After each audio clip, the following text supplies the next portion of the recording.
The slaughter of the Somme battlefield in July 1916 has gone down in history as one of the worst disasters of the First World War. New research shows that secret underground fortresses saved the lives of thousands of German defenders, a deadly shock for the attackers. These hidden earthworks made the expected easy British victory impossible and turned the battle into a bloodbath. On the 1st of July 1916, Britain's unique army of patriotic volunteers was destroyed for good. Expecting to walk into German trenches and break through enemy lines, the soldiers had been promised little or no resistance from German troops whose dugouts and trenches had supposedly been obliterated. It was a tragic illusion. It was the beginning of the Battle of the Somme in France, which lasted 5 months. The Newfoundland Regiment Memorial represents the northernmost tip of the Ancre sector of the Somme battlefield.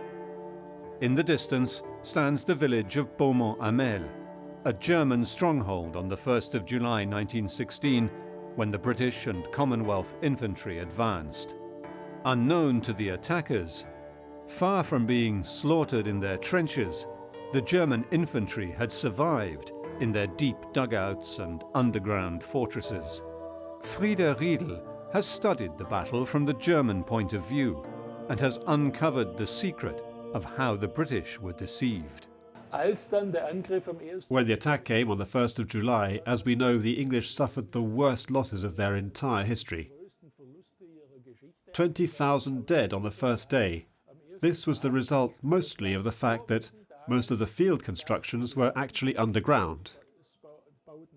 Andy Hawkins and Julia Richardson are archaeologists from the Durand Group. With the church of Beaumont-Hamel in the background, they have come to examine one of the massive craters left by the British mines of the Somme battlefield. This one had taken 7 months to dig. Hawthorne Mine exploded at 7:20 a.m. on the 1st of July 1916, 10 minutes before the British attack began. The resultant crater was 20 meters deep and 120 meters wide. The explosion killed 30 German soldiers in the redoubt. Infantrymen of the British Army were convinced that not a single defender could have survived the previous week's bombardment and the mine attack. Halfway across no man's land, the tragic truth hit home. German machine guns began opening fire, cutting down the lines of infantry, wave upon wave. Called up in reserve, the Newfoundland Regiment barely made it out of the trenches. The Battle of the Somme was the most controversial battle of any in British military history. 2 years earlier, in August 1914, the German Imperial Army swept through Belgium to attack France from the north. The Battle of the Marne was a turning point, when the units stationed in Paris were deployed by taxi to attack the German right flank. The German generals ordered a retreat, and as the units tried to outmaneuver each other as they moved north, they left behind them a line of trenches. The Germans usually had the better high ground, and the British and French had no choice but to attack to dislodge them. As a line of trenches stretched from the Alps to the North Sea, Britain found itself with too few troops on the ground in France. At the end of 1914, Britain's War Minister, Lord Herbert Kitchener, began a massive campaign to persuade young British men to volunteer for the army. Hundreds of thousands, often whole villages together, rallied to the flag. These PALS regiments were trained and sent to the front. They were the only army of volunteers. They were motivated and well equipped, and the French were happy to leave parts of the front to them, as the German army began a build-up in front of Verdun. Kitchener's volunteer army began arriving in France and Belgium to fight with technologies that were evolving fast. The machine gun and high explosives were changing the face of war. Before the war, these weapons weren't known as machine guns, but fast repeat infantry rifles.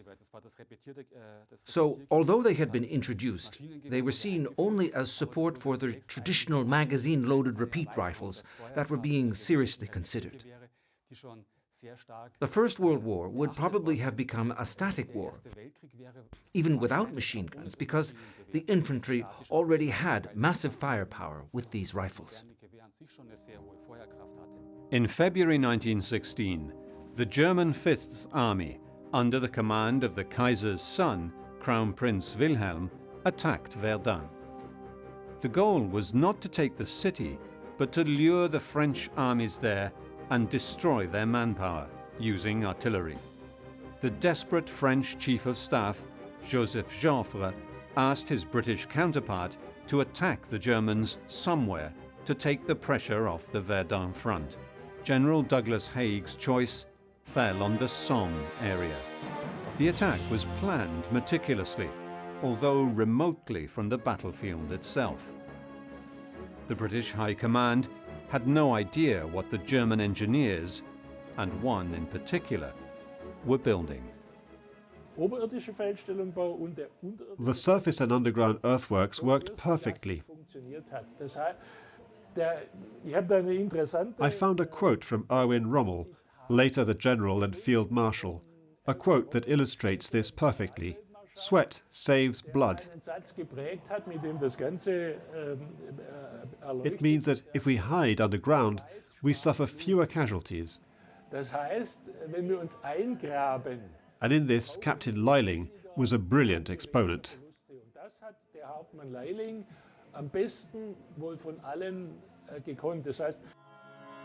On the German side, trenches were built to specific and standardized models and supported by well-placed artillery. Blockhouses and bunkers, like these in the Bavarian Army Museum in Ingolstadt, sheltered men and field artillery pieces from the bombardment by enemy howitzers.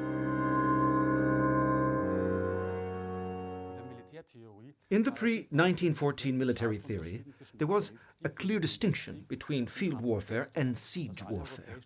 All the European nations had reinforced their frontiers with more or less strong defenses.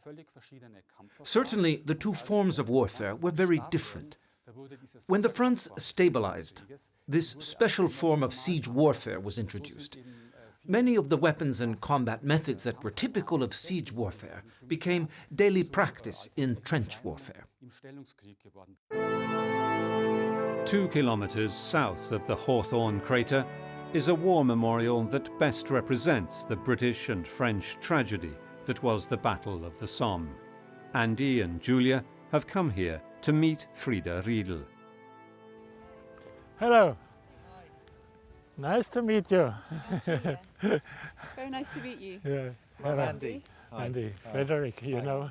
The British and German front lines ran along the rolling hills of the Somme Valley, roughly north to south. The Ancre sector ran from Beaumont-Hamel to Thiepval, one of the villages that the British were expecting to take on the first day of the battle. It was the site of ferocious fighting, especially between the troops of the Württemberg Division and the Irish infantry of the Ulster Division. As the Somme battle dragged on over the summer and autumn of 1916, the battle around the village of Thiepval and the Swabian redoubt entered the realm of the epic. In 1915, as an uneasy balance of firepower settled in on the Western Front, both sides began making plans to break the deadlock.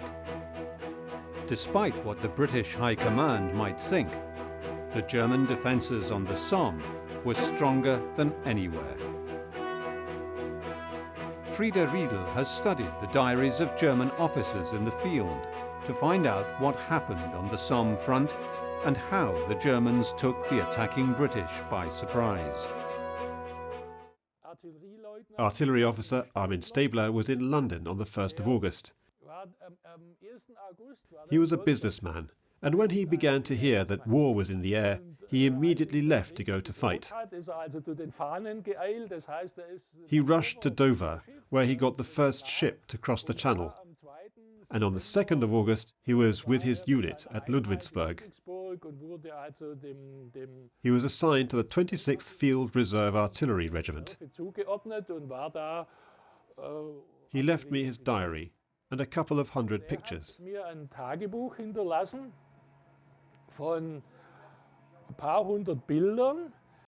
Friede's great-uncle Armin was an artillery officer during the Battle of the Somme and left a diary and unique photographs of the German army's advance through France and the start of trench warfare. His is just one of the sources Friede uses to identify the incredible underground earthworks in the area of the Ancre River on the Somme front. The war had started with mobile field artillery providing most of the firepower in support of attacking infantry and cavalry. From the earliest days, the power of modern artillery proved devastating, leaving thousands of men dead on the battlefield. As the Germans adopted a defensive strategy and dug in, the heavy artillery began playing a greater role. Here, the Germans were disadvantaged. A weak point of the Germans emerged during the trench war. German field artillery had a shorter range than the French artillery. In a war of movement, this isn't really important, but in a static situation, it was very important. Apart from his great-uncle's diary, Friede Riedel has also used other German and Allied sources in his research. Furthermore, I had other pictures by Armin Stabler that document the Somme battle. And above all, this Captain Leiling, from which I found out that it was he who built these very solid fortifications, these reinforced underground fortresses in the area of the 10th Reserve Division. Another officer, Quartermaster Cornelius Breuninger, left behind hundreds of photographs of the trenches around the Somme battlefield that clearly show how the German dugouts were built to the highest standards. He was a witness to the secret underground fortress. Cornelius Breuninger speaks of it in his diaries as an eyewitness. He was inside it and even described its dimensions. It covered 230 meters in length. Crazy, enormous, and according to the report of an American officer I read, it could host up to 1,000 men. The secret underground fortress was just one structure that the German engineers built to protect their troops from the massed guns of the British and French. For decades, the Germans had been planning for siege warfare.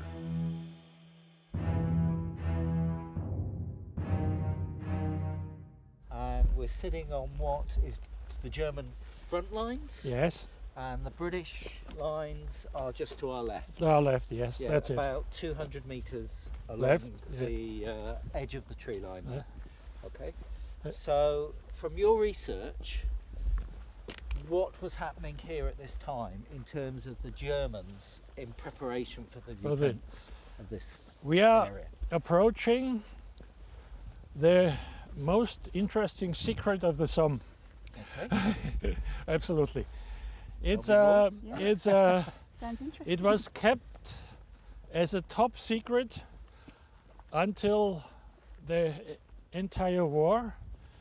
It was not mentioned in any map, and it was huge. A subterranean fortress which had 4 entrances from the valley of the Ancre. So just down below. We are just approaching these 4 entrances, and it was 230 meters wide and 12 meters underground. From Beaumont-Hamel southwards to Thiepval, the 26th Reserve Division, under the command of General von Stoden, built some of the most formidable defences ever seen on the Western Front. They ran through the village of Saint-Pierre-d'Ivian on the Ancre River, where Cornelius Breuningen was stationed. On the 1st of July 1916, the German units were waiting for the attack below ground. The reasons why the Germans would do this undercover fortress is you can keep central functions near the front line. Right. Mm-hmm. There was, for instance, a special device to hear the British telephone. You could hear the British telephones for 3 kilometers. Right. That means everything what happened here was known to the Germans. Right. According to Frieda's research, the underground fortress lies just a few meters under their feet. If Frieda is right, the massive underground fortress of Saint-Pierre-d'Ivian will have had 4 entrances along this road running along the Ancre River. It's difficult, isn't it? Because walking up here now, you see wriggly tins sticking out, but it's all been moved around so much and taken out of farmers' fields and dumped in the bank. Yeah. But it misleads you slightly, doesn't it? It does indeed. And this house has been very charted up. This looks also as an entrance, but we cannot damage the house. The Allied plan was for the French and British to attack along the road between Albert and Bapaume on the 1st of July 1916 after a week of massive artillery bombardment. The heavy guns were to switch from the first German line to the second at set times. As no resistance was anticipated, the British knew nothing of the deep German dugouts. The Kaiser had said, "My soldiers aren't moles." But General von Soden, with great foresight, realized that the Germans were numerically inferior, which was true. In fact, during the Battle of the Somme, the English attacked with 25 divisions, but the Germans defended with just 5. Horizontal fire from field guns was not able to penetrate the trenches as the trajectory was too shallow. So all sides introduced the howitzer, which changed the face of the artillery barrage. Firing in a high trajectory, the shells landed vertically on the enemy position, penetrating the trenches and dugouts. The Germans, however, were quick to understand what the new weapon could do to their defences. This means that there was a clear disadvantage, both in artillery pieces and in ammunition. And this numerical inferiority had to be compensated for by building very deep and well-designed underground bunkers. As the sun sets, Julia, Andy and Frieda retire to discuss the implications of the documents they have brought to study the secret fortress. The start of the redesign of the German trenches was an event which took place in 1915. The French, not the British, the French were the enemy opposite the 26th Reserve Division, and they attacked with 1.5 division, 30,000 men here in Sarre. For the first time, they used 28 centimeter howitzers, and every dugout has been destroyed on this. The French gained no success because the Germans had to invest blood to throw back the enemy. In the months before the attack, the British concentrated as many howitzers as were available on the Somme front, and a week before the assault began pounding the German trenches, methodically destroying them. A major effort was also spent identifying and demolishing enemy artillery, to prevent it interfering with the onslaught. So the disposition of the artillery was redesigned to place guns in hidden places, in mountains, woods, villages, so that the firing positions could not be seen. This way, artillery was certainly not unbeatable, but it was harder to identify and therefore difficult to destroy. So however much effort you put into an attack, the enemy always had a minimal ability to resist the attack and stop it. After the Battle of Serre, the Germans decided to redesign their dugouts so as to be less vulnerable to the new, terrifying howitzer shells. There was a staircase going down 6 or 8 meters, and on the ground there was a blind passage ending in the soil or in the chalk. Now the dugouts were 8 to 12 meters below ground, carved in the chalk with the accommodation of the soldiers no longer directly connected to the staircase, and each with 2 or 3 exits. The key new features are the fact that the entrance is now on the side facing the enemy so that no stray shells can come directly in. Also the fact that it branches off from the dead tunnel. And the multiple exits, so that there's less chance of people getting trapped inside. Whatever happened on the surface, thousands of German soldiers survived the British bombardment in their deep dugouts. Aerial photographs being used by the Allied forces showed that the German trenches had been obliterated all along the front.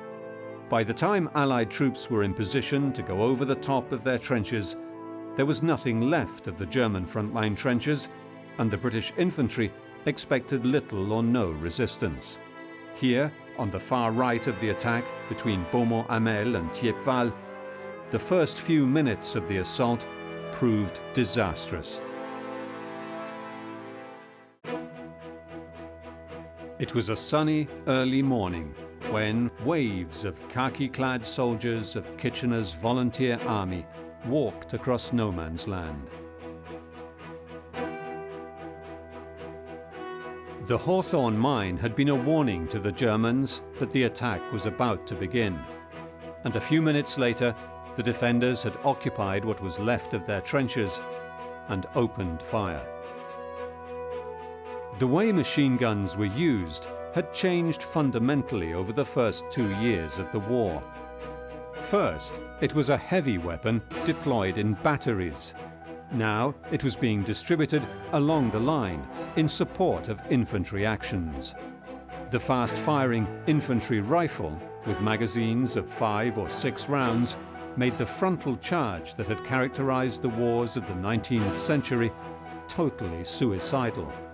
From Thiepval to Beaumont-Hamel, the British artillery and the massive Hawthorne mine seemed to have done nothing to the Germans.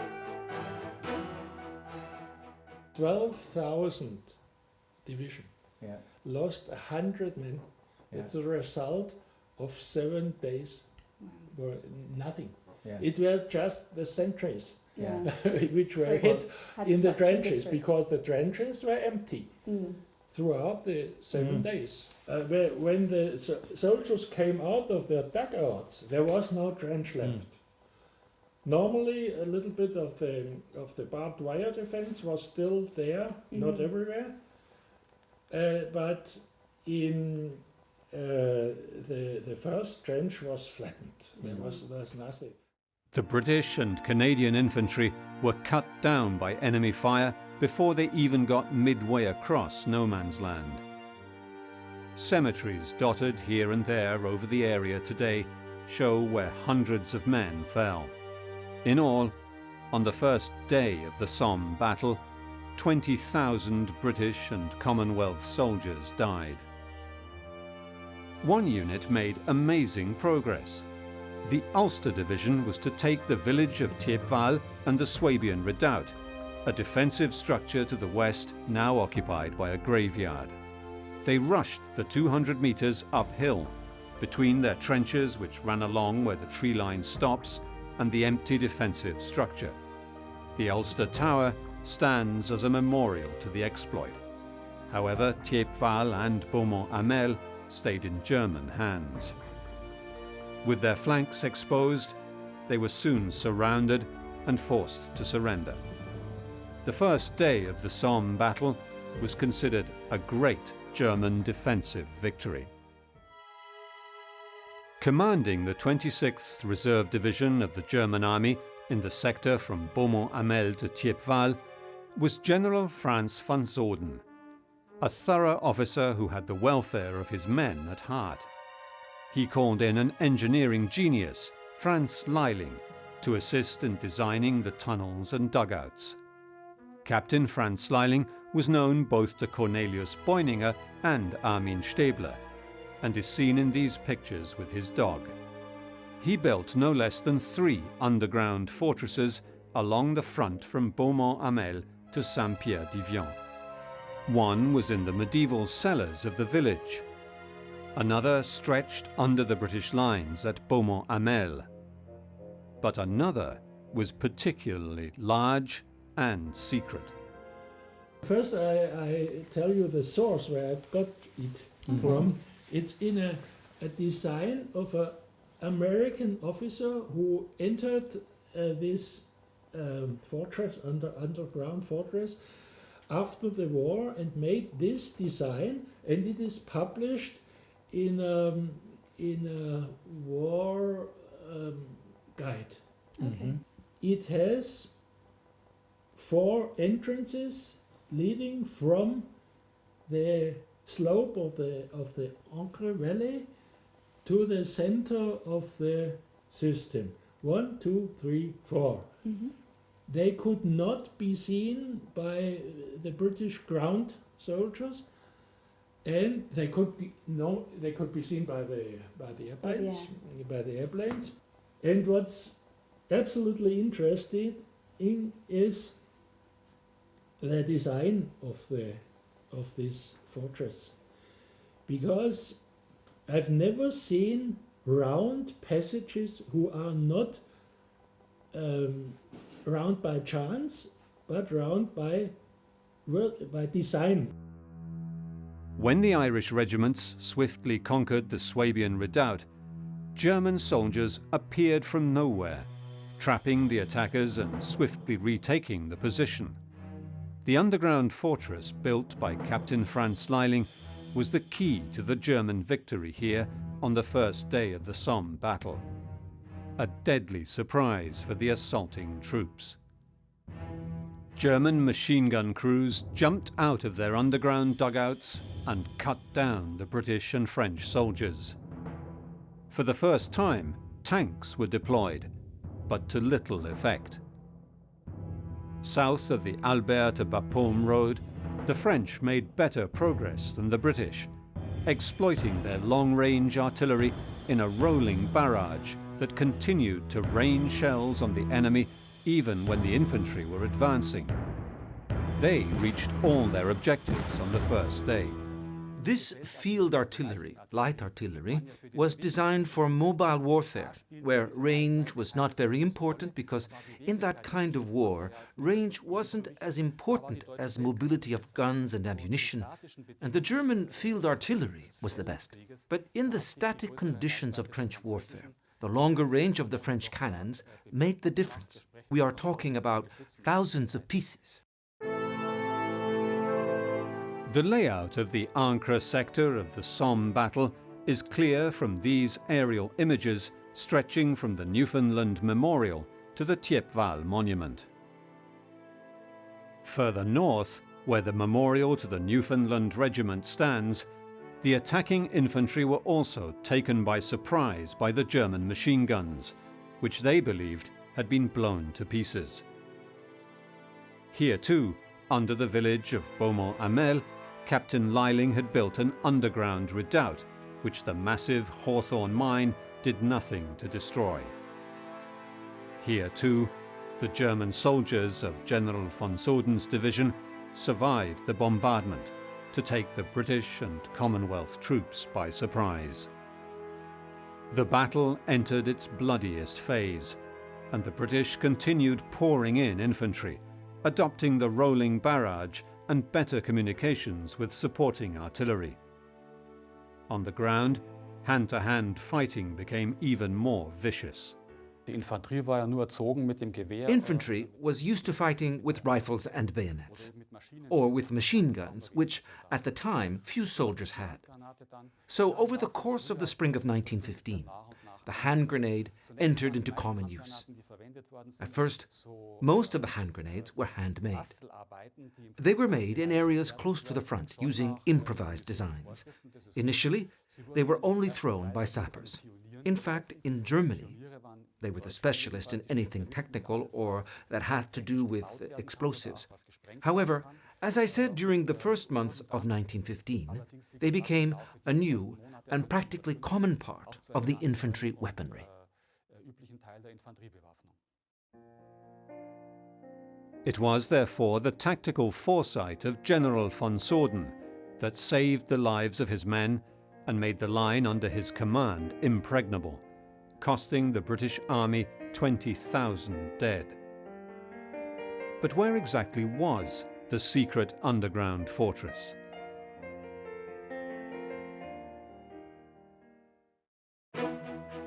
With the Battle of the Somme that started on the 1st of July 1916, the British Army entered a painful learning curve. Command and control systems were improved, allowing troops on the ground to make important decisions rapidly according to immediate needs. The British adopted the rolling barrage like the French, and better coordination with aerial reconnaissance. The Germans had invested time and effort into building dugouts and underground defences, reacting swiftly to the development of new heavy howitzers, fully exploiting their local tactical advantage. Here, at La Boisselle, another 20,000-kilo British mine blew a hole in the German lines just 2 minutes before the attack. Okay, so here we are at the Loch Nagar crater, which is the biggest one on the Somme. And you sort of just look down at the size of it and just imagine the amount of spoil that was thrown out of it when it was detonated. Well, that was the aim with this one. Like, unlike the ones that went underneath the target, this one was set back from the lines mainly because the Germans were so active in their tunnel, they would have heard the mine being driven through. So it was set back slightly off the trenches, so the huge amount of spoil that went up would fill the trenches, and that would be the attack. It was set, I think it was 2 minutes before the attack on the 1st of July to signal 2 minutes to the attack. And that. It was 2 charges. I think the first was 30 pounds, and the second was 24. So does that sound about right? £20,000. I thought that sounded a bit small. So £30,000 and £24,000. And I think I remember reading somewhere or a reference to the fact that they put too much or more than they thought they needed just because they were worried about the amount of spoil, and they wanted to have the biggest effect that they could to go across. It's what they call a fougasse mine, so it covers the target. Other mines exploded just before the attack too. One after the infantry had begun moving forward. According to the documentation presented by Frieda, the circular shape of the underground fortress proved that it was built by expert miners. The designers, the engineers who made this were experienced mining engineers. That's written in the literature. That's true. Yeah. And these mining engineers have experience with underground explosions, methane gas explosions in the mines. And they know what to do with explosion energy.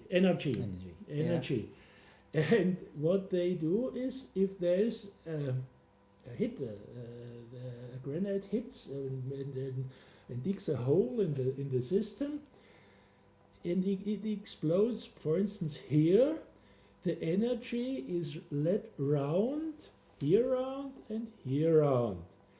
And the stone of this construction, the stones, are chalk, like the rocks of Dover. The same, Yeah. Same layer. the same layer, Same yes, layer of the chalk. same layer of chalk. And the chalk has a certain behavior. However, the mystery of the location of the Leiling underground fortress lingers, and there are discrepancies between Andy's and Frida's documents. And let's just have a look now, move on and look at Saint-Pierre-du-Mont, which is what we were looking at earlier as well. Yes. So let's have a look at your plan, and I'll show you what we dragged out of the archives, and we'll see where we can actually bring these two together. And this is what is in the record as being under Saint-Pierre-du-Mont. And as you can see, it sort of says Leilingstollen. Leilingstollen, yes. Down here. Uh-huh. Okay, but it's completely straight. Okay, so there seems to be an element of confusion. It matches this image in certain respects, in terms of a group of entrances going into sort of dugout situations, and of course it comes into the front line as well.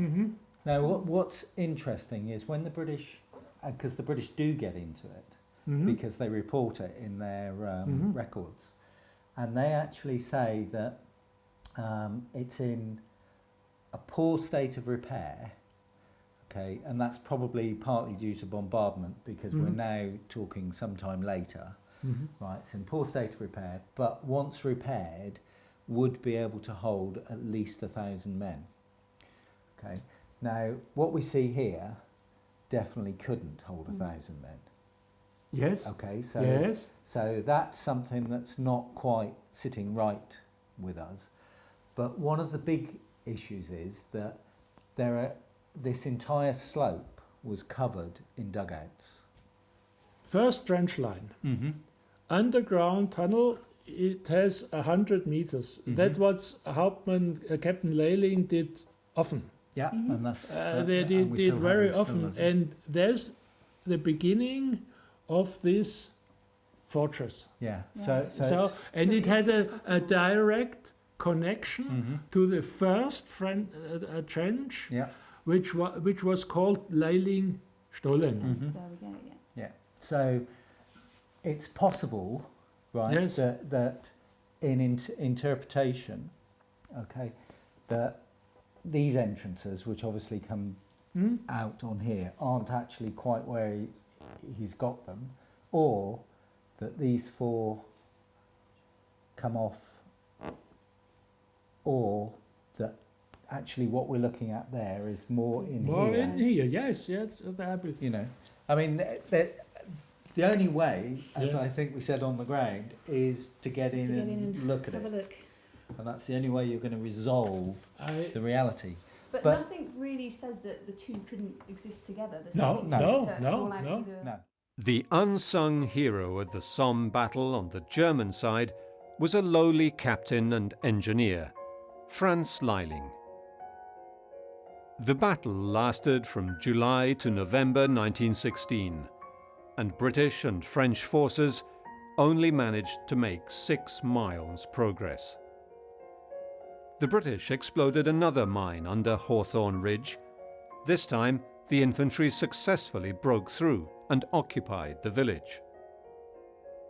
During the course of the battle, the British learned the hard way how to handle modern warfare. The Germans too understood that, outmanned and outgunned, their best solution would be to retreat to a shorter line, an even more solid line of defences, the Hindenburg Line.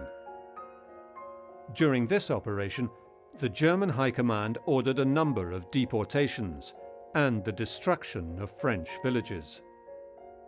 Armin Stäbler and Cornelius Breuninger witnessed these and dissented, to no avail. This photo album is a precious treasure of history, and for example contains pictures of the first deportations of French civilians from the Somme area. von französischer Zivilbevölkerung an der Somme hat. Und da hat der Onkel Fotografien. My uncle took photographs showing women, children and old people being loaded onto a train. The Somme battle came to symbolize the life and death struggle of the German Empire. Every means was used to bring home the heroic nature of German resistance. This painting by Fritz Mühlbrecht represents the Battle of the Somme. This painting obviously also has a message. The troops are tired. Several are wounded, even badly wounded. You can see this one may even be dead, but they continue to be resolute. This doggedness is symbolized by the man who is standing in the center. He is holding on to his rifle and saying, "We may be exhausted, but not defeated." This painting is by Rudolf Stark. He wasn't an artist, he was a career soldier, or rather, he wanted to have this career. He was in the choir of the Bavarian army cadets, and then he was mobilized and entered the cavalry and fought for several years on the Eastern Front, and then he became a pilot. He was a talented painter and only painted the events he lived through. In the 1918 spring offensive, the Germans broke through the lines here and once again recaptured all the terrain lost in 1916. It was their last bid to win the war, but having exhausted their resources, they were unable to keep up the impetus of attack. On the home front, the British blockade was destroying Germany's social cohesion, and by 1916, rationing and requisitioning of materials was causing serious upheavals. The war soon invaded all sectors of life in Germany, becoming part of the family life of everyone. The British blockade was perceived as something very painful, due to the fact that foodstuffs were not reaching Germany. In 1915, the food supply situation was still good, but in 1916, real famine broke out in Germany. It wasn't only food that was lacking, but also clothes, because all the textile raw materials were needed for military equipment and clothes. The summer of 1916 was a turning point in the story of the old world. Nothing would ever be the same again. Captain Leiling and Armin were killed later in the war, and Cornelius Breuninger fell into depression. Hundreds of thousands of men on both sides died or were wounded on the Somme. German, French and British villagers literally lost an entire generation of men. The suffering at home and on the front changed forever the structure of European society. The Underground War was a hidden chapter in the dark history of the so-called war to end wars.